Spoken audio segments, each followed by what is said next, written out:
Welcome to the Explainer. Today, we're prying open the black box of autonomous terminal-native coding agents.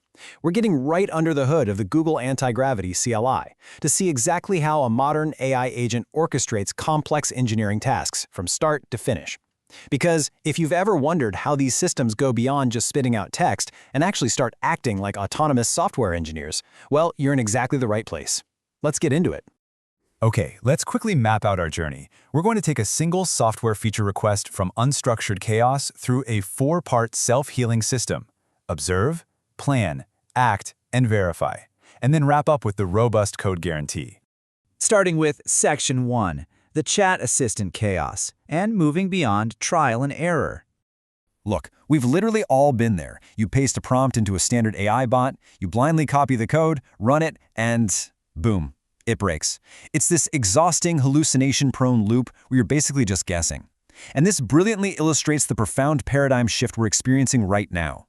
On one side, you have standard chat assistants that rely entirely on ephemeral logs and trial-and-error guessing. But on the other side, you have the Antigravity CLI. This is a systems-level orchestration harness. It uses structured loops and verifiable artifacts to function as a highly deterministic state machine. To really wrap our heads around how this works, we're going to follow one single, concrete command throughout this entire explainer. Here it is. Migrate the auth middleware to JWT and write unit tests. Now, if you punch this into the Antigravity CLI, it doesn't just start blindly overriding your Python or JavaScript files. No way. Instead, it triggers what is known as the OPAV loop. That stands for Observe, Plan, Act, and Verify. Basically, it's a programmatic, multi-phase state machine. Think of it like a structured circuit breaker. It takes your terminal from just being a passive text generator and turns it into a harness that autonomously executes your goal. It deliberately moves through these four distinct phases so it absolutely doesn't get caught in one of those infinite failure loops. Which brings us to Stage 1. Observe. Building the local mental model. So, the second you hit enter on that JWT migration prompt, the CLI forcibly pauses. It doesn't just start typing. And what's really interesting here is exactly what it scans to build its contextual mental model. Sure, it maps out your Active Directory trees and your current Git branches. But crucially, and this is a real game changer, it also loads your root guidelines, like Gemini.md or agents.md files. These contain your project's core architectural rules. On top of that, it discovers modular domain skills through skill.md files. And the beautiful part? It does all of this through progressive disclosure, meaning it only pulls in the context it strictly needs right then, which protects the agent's reasoning token budget, so you aren't bloating the context window with useless data. Next up, Stage 2. Plan. Designing the blueprint. Right here, the system actively resists the urge to just guess syntax. It forces deliberation. The agent literally writes out a physical document, usually named implementationplan.md. This isn't just a thought bubble. It's a tangible, structured blueprint and dependency manifest. And this is absolutely vital because this physical document becomes a shared contract between you, the human, and the agent. It essentially stops the agent in its tracks before it can execute any premature, destructive actions on your actual codebase. The workflow forces an explore phase first, where it maps out dependencies. Then it authors that implementation plan we just talked about, and finally, it waits. It pauses for a human-in-the-loop artifact review. You actually get to review its logic, maybe critique its approach to the JWT migration, and actively guide the proposed changes. All of this happens before a single line of production code is ever touched. Moving right along to Stage 3, Act. Executing deterministic edits.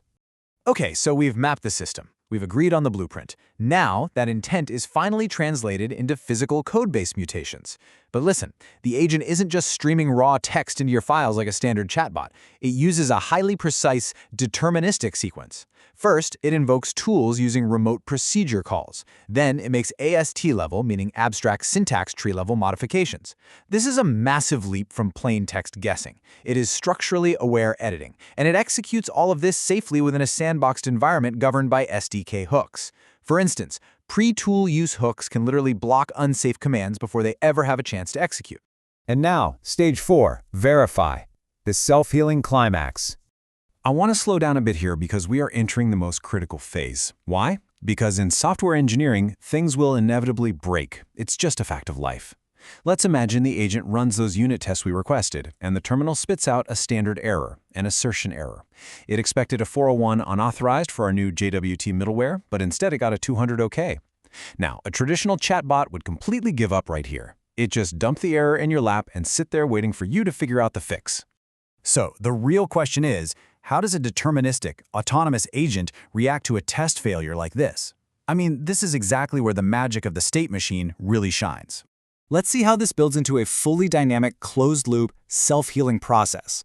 At exactly 0 milliseconds, the agent has already hooked into the test runner, whether that's PyTest or NPM test. Within half a second, 500 milliseconds, it intercepts that standard error stack trace. By the 1 second mark, it has fed that specific error directly back into its own operational context. And within just 3 seconds, it triggers an autonomous AST file repair to fix the logic bug, and then instantly loops right back to the verify stage to run the test again. It literally heals itself. It's kind of mind-blowing when you see it in action. Finally, we arrive at the last segment, the robust code guarantee and governing the system. Giving a system this level of autonomy is incredibly powerful, obviously, but it absolutely requires a new level of governance. When you zoom out from those microscopic code edits, your role as an engineer is fundamentally shifting. You're moving from typing out syntax to actual system supervision.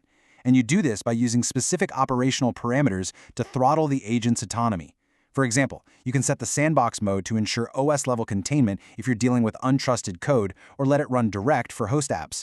You can toggle the autonomy level. Maybe you mandate step-by-step human confirmation before it touches production, but you let it auto-approve isolated test tasks. You can even adjust its thinking budget. You'd allocate high reasoning tokens for complex architecture bugs, but dial it down to minimal tokens for simple boilerplate tasks. But honestly, perhaps the most critical governance tool of all is the circuit breaker. Operators must set strict iteration caps. Think about setting a maximum loop bound of, say, 5. If that self-healing verification loop fails to pass the tests after 5 attempts, the system automatically halts. It just reverts to the pre-prompt snapshot and yields control right back to you. This is completely essential because it prevents infinite token drain and runaway execution if the agent happens to get truly stuck. So the crucial point we need to take away from all this is that we are moving incredibly fast from manual instruction to intent-based engineering.